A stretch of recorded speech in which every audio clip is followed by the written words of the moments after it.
Hi friends, welcomes to Priya's Create. வாங்க இன்னைக்கு சுவையான முட்டை கலக்கி எப்படி பண்றதுன்னு பார்க்கலாம். நிறைய பேர் இத ஹோட்டல்ல மட்டும் தான் சாப்பிட்டிருப்பீங்க. வீட்ல ட்ரை பண்ணி பார்த்திருக்கவே மாட்டீங்க. ஆனா நம்மளே வீட்லயே சுவையா ரெடி பண்ணலாம். அதுதான் இன்னைக்கு பார்க்க போறோம் friends. சோ வீடியோவை ஸ்கிப் பண்ணாம பாருங்க. வாங்க இப்போ வீடியோக்குள்ள போகலாம். நான் 2 முட்டை எடுத்துர்க்கேன். கொஞ்சமா கட் பண்ணி வச்ச வெங்காயத்தை சேர்த்துக்கிட்டேன். நீங்களும் கொஞ்சமாவே வெங்காயம் சேருங்க, இல்லனா அது ஆம்லெட் மாதிரி ஆயிடும். நம்ம அடுத்ததா சேர்க்க போறது மஞ்சள் தூள் தான். ஒரு சில பேருக்கு மஞ்சள் தூள் சேர்க்கிறது பிடிக்காதுனா விட்டுருங்க, இல்லனா சேர்த்துக்கோங்க. அடுத்ததா நம்ம சேர்க்க போறது மிளகாய் தூள் தான். உங்க முட்டைக்கு தகுந்தாப்புல நீங்க மிளகாய் தூளை வந்து சேர்த்துக்கோங்க. அடுத்ததா நம்ம சேர்க்க போறது கரம் மசாலா தான். கரம் மசாலாவும் உங்க முட்டைக்கு தகுந்தாப்புல நீங்க சேர்த்துக்கோங்க.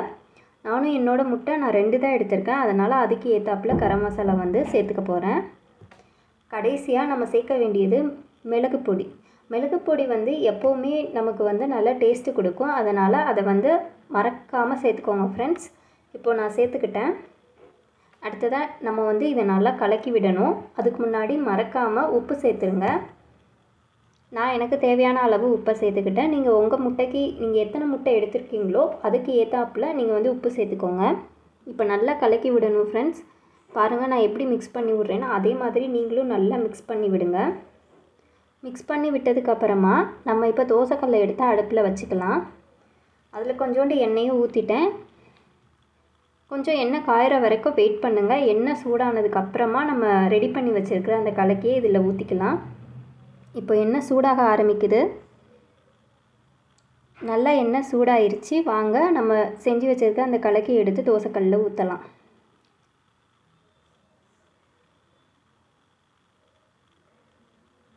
இப்போது நல்லா எல்லாத்தையும் வந்துட்டு ஊற்றி முடிச்சதுக்கு அப்புறமா நம்ம பண்ண வேண்டிய முக்கியமான விஷயம், ஒவ்வொரு பக்கமாக இருந்து நம்ம அதை வந்துட்டு மடித்து விடணும். நம்ம மடித்து விட அது நடுவில் போய் நல்லா செட் ஆகுது, உங்களுக்கே தெரியும். பாருங்கள், ஒவ்வொரு பக்கமாக நான் மடித்து விடுறேன். இதே மாதிரி பண்ணிகிட்டே இருக்கணும்.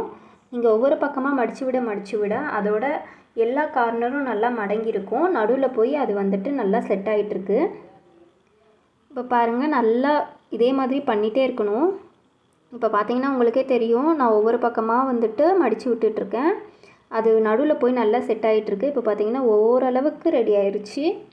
பட் இன்னும் வந்துட்டு நம்ம அதை மடித்து விடணும். பார்த்தீங்கன்னா உங்களுக்கே தெரியும்.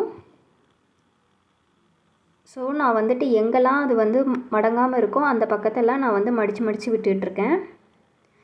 இப்போ பார்த்தா உங்களுக்கே தெரியும், ரெடி ஆயிடுச்சு.